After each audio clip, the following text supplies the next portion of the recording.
ਅੱਜ ਦੇ ਬੇਸ਼ੁਮਾਰ ਇਨਸਾਨ ਜਿਹੜੇ ਨੇ ਉਹ ਖੁਦਕੁਸ਼ੀ ਕਰਦੇ ਨਜ਼ਰ ਆ ਰਹੇ ਨੇ, ਆਪਣੇ ਆਪ ਨੂੰ ਕਮਤਰ ਸਮਝਦੇ ਹੋਏ ਨਜ਼ਰ ਆ ਰਹੇ ਨੇ, ਆਪਣੇ ਆਪ ਨੂੰ ਬੇਮਕਸਦ ਚੀਜ਼ ਸਮਝਦੇ ਨੇ। ਉਹਦੀ ਵਜ੍ਹਾ ਹੈ ਕਿ ਇਨਸਾਨ ਆਪਣੇ ਬਣਾਏ ਜਾਣ ਦੇ ਉੱਤੇ ਗੌਰ ਨਹੀਂ ਕਰਦਾ। ਦੁਸ਼ਮਨ ਇਬਲੀਸ ਹਰ ਲਮੇ ਇਨਸਾਨ ਦੇ ਕੰਨ ਵਿੱਚ ਆ ਕੇ ਆਂਦਾ ਹੈ ਕਿ ਤੂੰ ਇੱਕ ਬੇਮਾਇਨੇ ਚੀਜ਼ ਹੈ, तेरी जिंदगी का कोई मकसद नहीं, तू एक फजूल चीज़ है, तू एक कमज़ोर चीज़ है, तू इस रोए ज़मीन के उत्ते तेरी कोई अहमियत नहीं, तेरी कोई कदर कीमत नहीं। और इंसान कमज़ोर तो कमज़ोर होंदा चला जाता है। और बहुत सारे ऐसे ने फिर पानी में छलांग लगा देंदे ने, गलियां 'च फंदे बन लेंदे ने और खुदकुशी का निशाना बनते ने और जिंदगी के खूबसूरत मौके नूं गवा बैठते ने। और बहुत दफा इंसान को कमजोर कर देता है। एक इंसान दूसरे इंसान आंदा है, उन्होंने एहसास दिवांदा है कि तेरी जिंदगी का कोई मकसद नहीं, तू बेमायने में, तेरे पैदा होने का कोई मकसद नहीं, तू बेवकूफ है, तू पागल है। अजीज भैनों और भाईओ, साडी इंसानां दी वड्डी गलती है वे कि असीं अपने बनाए जान दे उत्ते गौर नहीं करते कि खुदा ताला ने सानू किड्डी मुहब्बत दे नाल बनाया है।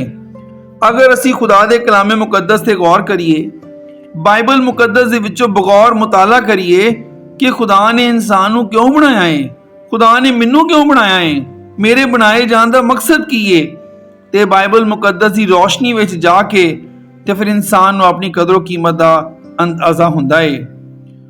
जे बंदा अपनी अखां मीट लवे ते फिर उहनूं सूरज भी अन्ना लगदा है, ते जे बंदा कन्नां दे विच बेशर्मी दा सीसा पा लवे ते फिर उन्होंने गल्लां में गूंगियां लगदियां ने, ते जे मूँह दे उत्ते लाचारी दियां मोहरां ला लवे ते फिर सोचां भी बंजर लगदियां ने। इस वास्ते खुदा दा पाक कलाम जिहड़ा है वो साडे वास्ते मशले राह वे और वो ही सानू साडी अहमियत दे बारे च दसदा है कि खुदा ने इंसान नूं किड्डी वड्डी सोच दे नाल, किन्नी वड्डी मुहब्बत दे नाल, किन्ने वड्डे एहसास दे नाल तखलीक कीता है। सारी तखलीक एक पासे कर दिती और इंसान नूं एक पासे कर दिता। ये बहुत वड्डी खुदा दी मुहब्बत है। एक खुदा ताला दे नहायत बुजुर्ग अजीम खादम 3 रात और 3 दिन तक मुसलसल दुआ करते रहे, दरवाज़ा बंद करके अपनी बुजुर्गी दे अयाम दे विच। ते घर दे लोकां ने 3 दिन और 3 रात दे बाद उन्होंने पूछा, बुजुर्गो तुसी की दुआ कर रहे सो? ते बुजुर्गां ने आख्या कि मैं दुआ नहीं कर सकिया, मैनू दुआ करने का मौका नहीं मिलिया। उन्हें कहा असीं खिड़की चों वेंदे रहे, तुसीं हाथ जोड़ के ते खुदा दे हजूर बैठे सो। उन्हें कहा 3 दिन और 3 रात मैं अपने सिर तो लैके ते अपने पैरों तक खुदा का शुक्र अदा करता रहा वां, अपने बनाए जान ते गौर करता रहा वां, मैं खुदा का शुक्र अदा करता रहा वां। और मैं जो खुदा को दुआ मंगदा सां ते मैनू शर्म आउंदी सी मैं होर की मंगा, क्योंकि खुदा ने मैनू इंसान बना दिता और मैं हुण की मंग सकना खुदा दे कोलों। खुदा ने मेरे ते इन्ना वड्डा एहसान कीता है। जदों खुदा बना रहा सी, खुदा मैनू कुछ भी बना सकदा सी, खुदा मैनू कोई परिंदा बना सकदा सी, खुदा मैनू कोई जानवर बना सकदा सी, ते मैं खुदा नू कुछ नहीं कह सकदा सा। अजीज भैनों ते भाईओ, सानू हर वक्त खुदा दे कलाम चो जानन दी जरूरत है कि खुदा ने मैनू किहड़े मकसद वास्ते पैदा कीता है। ते बुजुर्गां ने 3 दिन और 3 रात तक उन्होंने अपने बनाए जान वास्ते शुक्रगुजारी की। जदों असीं खुदा दे कलामे मुकद्दस चों जान जावांगे कि खुदा सानू किहड़ी लगन ते मुहब्बत नाल बनाया है और की मकासद रखे ने साडी जिंदगी दे विच, ते फिर साडा खुदा दे हजूर शुक्रगुजारी करन दा दिल करेगा। और दूसरी तरफ कुछ लोग ते वो लोग ने जिहड़े दौलत दे फरेब विच आके, दुनिया दी रंगीनियां दे फरेब विच आके ते खुदा दे कलाम दे विचों अपनी कदरो कीमत, अपनी अहमियत, अपने बनाए जान दे उत्ते गौर नहीं करते। मौजूदा दौर दे इंसान ने अपनी जिंदगी दे मकसद नूं सिर्फ दौलत समझ लिया कि मेरा दौलत कमाना, अमीर होना, दौलत दी बहुतात होना, ये मेरी जिंदगी का मकसद है। छोटा जिहा बच्चा कोई 2-2.5 साल का, 3 साल का आंदा शिक्का दो, शिक्का दो, इथों फिर इंसान दौलत का जहाज उड़ाता है और फिर सारी जिंदगी सिक्के की तलाश करता है। बड़े बड़े कीमती और अनमोल रिश्ते छड़ के दूजे मुल्कां चला जाता है। जदों माँ बाप की खिदमत का वक्त आता है ਉਹਨਾਂ ਨੂੰ ਛੋੜ ਕੇ ਦੂਸਰੇ ਮੁਲਕ ਚਲਾ ਜਾਂਦਾ ਹੈ। ਆਪ ਜਿਸ ਧਰਤੀ ਉੱਤੇ ਖੁਦਾ ਨੇ ਉਹਨਾਂ ਨੂੰ ਪੈਦਾ ਕੀਤਾ ਹੈ, ਕਿਉਂ ਪੈਦਾ ਕੀਤਾ ਹੈ, ਕੀ ਮਕਸਦ ਹੈ ਖੁਦਾ ਦਾ, ਕੀ ਵਜ੍ਹਾ ਸੀ ਖੁਦਾ ਨੇ ਉਹਨੂੰ ਉਸ ਧਰਤੀ ਤੇ ਪੈਦਾ ਕੀਤਾ, ਕੀ ਖੁਦਾ ਉਹਦੇ ਕੰਮ ਲੈਣਾ ਚਾਹੁੰਦਾ ਸੀ, ਉਹਦਾ ਕੀ ਕਿਰਦਾਰ ਸੀ। ਬਗੈਰ ਖੁਦਾ ਦੀ ਮਰਜ਼ੀ ਨੂੰ ਜਾਣਿਆ ਹੋਇਆ ਸਿਰਫ ਦੌਲਤ ਦੀ ਤਲਾਸ਼ ਵਿੱਚ ਆਪਣੇ ਬੀਵੀ ਬੱਚਿਆਂ ਨੂੰ ਛੋੜ ਕਰ, ਆਪਣੇ ਬਜ਼ੁਰਗ ਮਾਂ-ਬਾਪ ਨੂੰ ਛੋੜ ਕੇ, ਜਿਹੜਾ ਉਹਨਾਂ ਦੀ ਖਿਦਮਤ ਦਾ ਵਕਤ ਦਿੰਦਾ ਹੈ, ਉਹਨਾਂ ਨੂੰ ਛੋੜ ਕੇ ਤੇ ਇਨਸਾਨ ਦੂਸਰੇ ਮੁਲਕ ਚਲਾ ਜਾਂਦਾ ਹੈ। ਇਨਸਾਨ ਇਹ ਵੀ ਨਹੀਂ ਸੋਚਦਾ ਕਿ ਉਹਦੇ ਦਿਲ ਦੀ ਧੜਕਨ ਜਿਹੜੀ ਹੈ ਉਹ ਕਿੰਨੀ ਕੁ ਨਾਜ਼ੁਕ ਹੁੰਦੀ ਹੈ, ਉਹ ਖੁਦਾ ਦੇ ਕੰਟਰੋਲ ਵਿੱਚ ਹੈ। ਜ਼ਰਾ ਜੀ ਦਿਲ ਦੀ ਧੜਕਨ ਬੰਦ ਹੋ ਗਈ ਤੇ ਇਨਸਾਨ ਦੀ ਜ਼ਿੰਦਗੀ ਖਤਮ ਹੋ ਜਾਂਦੀ ਹੈ। ਕਿ ਮੈਂ ਆਪਣੇ ਕੀਮਤੀ ਲਮਹਾਤ ਆਪਣੇ ਬਜ਼ੁਰਗਾਂ ਦੀ ਖਿਦਮਤ ਵਿੱਚ, ਆਪਣੇ ਵਾਲਦੈਨ ਦੀ ਖਿਦਮਤ ਵਿੱਚ, ਆਪਣੇ ਬੀਵੀ ਬੱਚਿਆਂ ਦੀ ਪਰਵਰਿਸ਼ ਦੇ ਵਿੱਚ, ਆਪਣੇ ਖੁਦਾ ਦੀ ਖਿਦਮਤ ਵਿੱਚ, ਸ਼ੁਕਰਗੁਜ਼ਾਰੀ ਦੇ ਵਿੱਚ ਗੁਜ਼ਾਰਾਂ ਔਰ ਆਪਣੀ ਜ਼ਿੰਦਗੀ ਦੇ ਹਕੀਕੀ ਮਕਾਸਦ ਨੂੰ ਮੈਂ ਪਹਿਚਾਨ ਸਕਾਂ। ਇਨਸਾਨ ਇਸ ਪਾਸੇ ਨਹੀਂ ਆਉਂਦਾ ਤੇ ਤਾਂ ਵੀ ਠੋਕਰ ਖਾਂਦਾ ਹੈ। ਆਓ ਅਸੀਂ ਖੁਦਾ ਦੇ ਕਲਾਮ ਮੁਕੱਦਸ ਦੇ ਵਿੱਚੋਂ ਇਸ ਗੱਲ ਦਾ ਮੁਤਾਲਾ ਕਰੀਏ ਕਿ ਸਾਡੀ ਕੀ ਕਦਰੋ ਕੀਮਤ ਹੈ, ਖੁਦਾ ਨੇ ਸਾਨੂੰ ਕਿਉਂ ਬਣਾਇਆ। ਪੈਦਾਇਸ਼ ਪਹਿਲਾ ਬਾਬ ਉਹਦੀ 26ਵੀਂ ਆयत ਤੋਂ बाब के आखिर तक यानी 31वीं आयत तक मैं पढ़ांगा।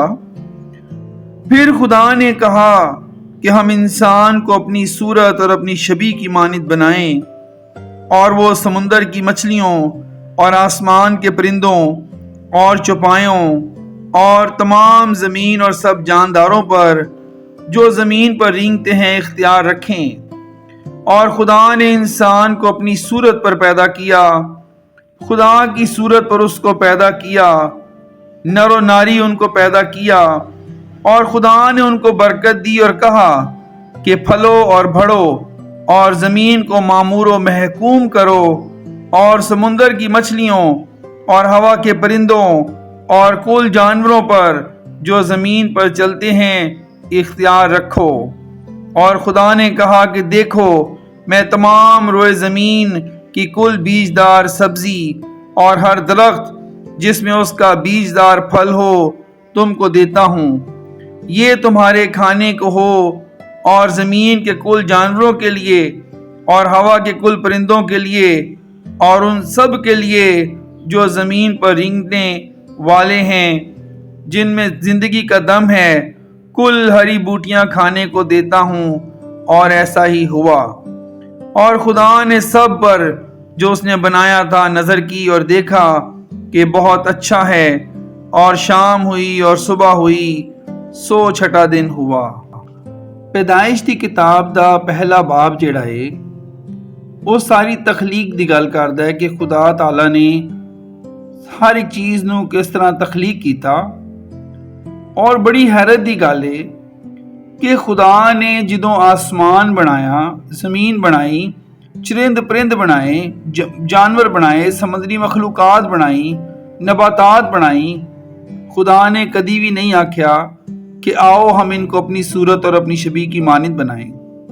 लेकिन जदों खुदा ने इंसान नूं बनाया ते खुदा ने आख्या आओ हम इंसान को अपनी सूरत और अपनी शबी की मानित बनाएं। खुदा तसलीस दी सूरत च गल करदा है और खुदा इंसान नूं बनाउण तो पहला आंदा है कि मैं इंसान नूं अपनी सूरत और अपनी शबी दी मानित बनावांगा। सारी तखलीक नूं एक तरफ खुदा ने कर दिता और इंसान दी बनावट नूं एक तरफ कर दिता। क्या बात है। खुदा ने इंसान नूं अपनी जाती दिलचस्पी दे नाल, पूरी लगन दे नाल, जिस तरह कुम्हार बर्तन बनांदा है, पूरी मुहब्बत दे नाल खुदा ने तैयार कीता। ए वेखो जरा खुदा दे कलामे मुकद्दस दे विच पैदाइश उहदे पहले बाब दी 20 आयत च की लिखिया है। और खुदा ने कहा कि पानी जानदारों को कसरत से पैदा करे और परिंदे जमीन के ऊपर फिजा में उड़ें। खुदा ने पानी नूं हुक्म दिता कि वह समंदरी मखलूकात नूं, जानदारां नूं पैदा करे। खुदा ने उन्हें पैदा नहीं किया, खुदा पानी नूं हुक्म दे रहा है कि पानी पैदा करे। और खुदा ने कहा कि पानी जानदारों को कसरत से पैदा करे। और फिर खुदा दे कलाम च लिखिया है 24वीं आयत च, और खुदा ने कहा कि जमीन जानदारों को उनके जिन्स के मुआफिक चौपाए और रेंगने वाले जानदार और जंगली जानवर उनकी जिन्स के मुआफिक पैदा करे। और ऐसा ही हुआ।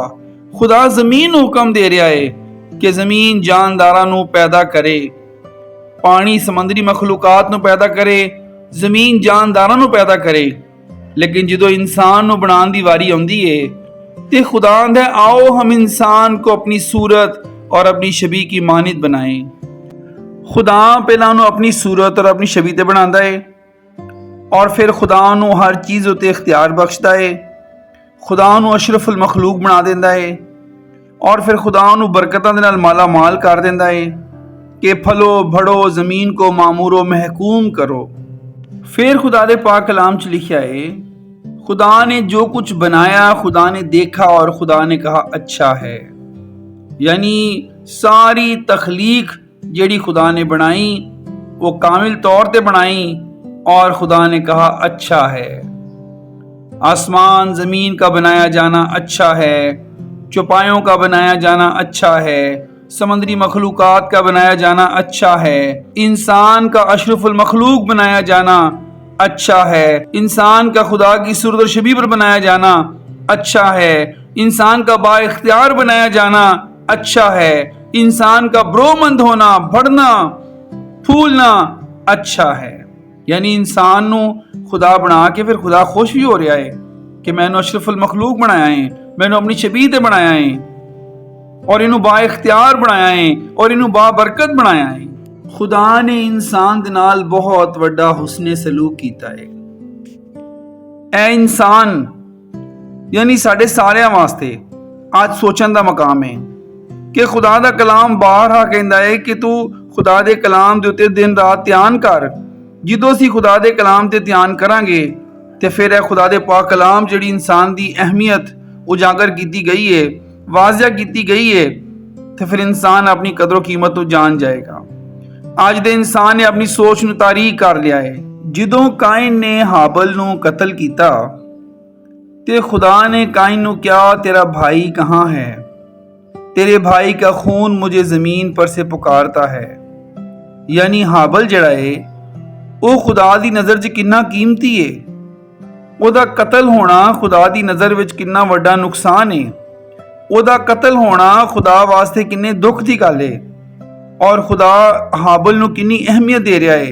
हाबल खुदा दी नज़र च कीमती है और खुदा आके ओदे भरा दे नाल सवाल करदा है कि तेरे भाई का खून मुझे पुकारता है, तेरा भाई कहाँ है? अज रोए ज़मीन दे उत्ते हर रोज़ किन्ने कतल हो जाते ने, किन्ने इंसान दूसरे इंसानों नूं कतल कर देंदे ने। कि इन्हां सब दा खून आसमानी बाप नूं पुकारदा नहीं? कि इन्हां दे खून दा बदला ना लिया जाएगा? बदला लिया जाएगा। हर एक इंसान खुदा दी नज़र च कीमती है। ऐ इंसान तू कौन है जिहड़ा दूसरे इंसान नूं कतल करे, जिन्हों खुदा जिंदा रहन दा हक बख्शदा है, जिन्हों खुदा जिंदगी बख्शदा है। अजीज भैणों ते भाईओ, हर बशर कीमती है। सानू हर एक इंसान दे नाल प्यार करना है, हर एक इंसान नूं अहमियत देनी है, क्योंकि खुदा ने इंसान नूं अपनी सूरत अपनी छबीह ते बनाया है और वड्डे वड्डे मकासद जिंदगी च रख के उन्होंने रोए जमीन के उत्ते जिंदा रखा है। ज़बूर नंबर 100 की तीसरी आयत च लिखा है, जान रखो कि खुदावंद ही खुदा है, उसी ने हमको बनाया और हम उसी के हैं, हम उसके लोग और उसकी चरागाह की भेड़े हैं। ज़बूर नंबर 100 जड़ा एक शुक्रगुजारी दा ज़बूर है और इस शुक्रगुजारी दे ज़बूर दे विच ज़बूर नवीस आंदा है कि हम सब उसकी भेड़े हैं, हम उसके लोग हैं।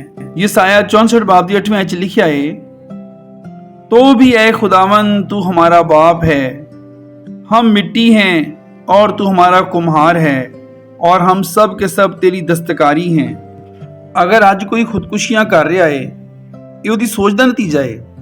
अगर अज कोई गटरां दे विच वड़िया है या एक गंदी गली जिंदगी गुजार रहा है या गुनाह दे विच जिंदगी गुजार रहा है या खुदा तो अलग थलग होकर जिंदगी गुजार रहा है या खुदा नूं ना पहचान के जिंदगी गुजार रहा है या अपनी खुद शनासी नूं हासिल ना करके जिंदगी गुजार रहा है, ये अपनी उहदी सोच दा नतीजा है।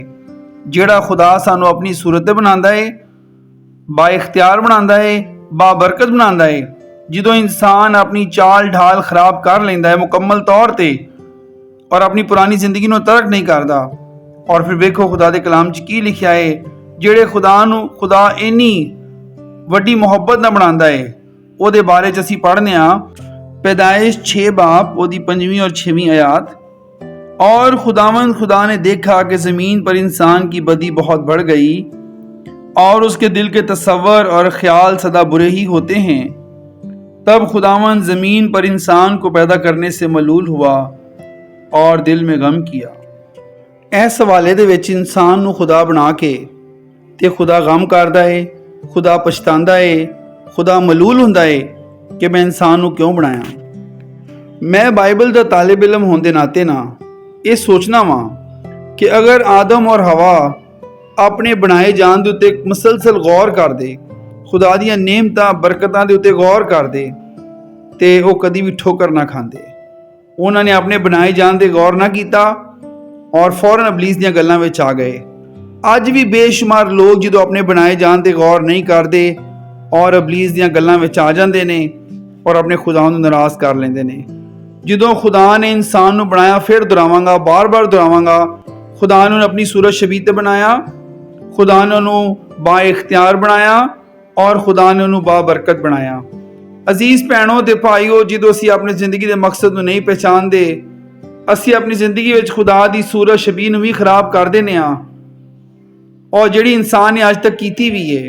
और फिर इंसान अपनी ਜ਼ਿੰਦਗੀ ਵਿੱਚ खुदा ਦੀ शबीह ਨੂੰ ਖੋ बैठता है और अपने इख्तियारात नूं खो बैठता है और फिर खुदा दी दित्तियां होईयां बरकत भी जिंदगी चों जांदियां रहिंदियां ने। इस तो बाद असीं वेखने कि खुदा ने किस तरह एक डिगे हुए इंसान दे नाल मुहब्बत दा इज़हार कीता है।